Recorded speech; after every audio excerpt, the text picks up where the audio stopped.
to use the raise hand feature in our Microsoft Teams meeting.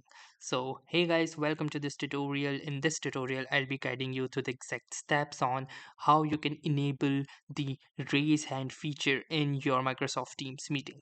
So, the raise hand feature in Microsoft Teams is basically used to get the attention that you want to give. So, let's say if you want to interrupt the speaker, you can simply use the raise hand feature and they will see a small pop-up, and they will also be able to see you that you want to say something so that you can interrupt or cut them in between. So this is a very polite manner, and it makes sure that you cut no one and both parties are able to hear and listen each other properly.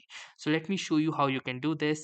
And in order to demonstrate, the first thing that I'm going to do is join a meeting. So to join a meeting, I'm going to go to the meet tab, and as you can see, I already have this meeting going on. So I'm going to click onto this join button, and then I'm going to click on to join now. And now you can see that I am in the meeting. I'll just mute myself. Now in the meeting, I have this option that says raise.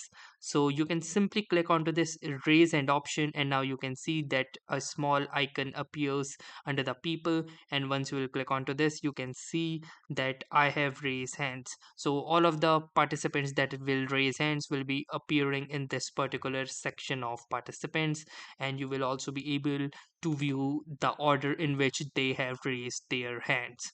So that's how easily you can find which people have raised their hands and also raise your hands as well. So if you want to lower your hand, you can simply tap onto this again, and you can see now that I have been disappeared from this particular list, or I'm not showing with the hands icon over here. So you can also use that shortcut Ctrl Shift K to raise your hand, and also the shortcut Ctrl Shift K again to lower your hand. So that was all for this tutorial. Thanks for watching and have a nice day.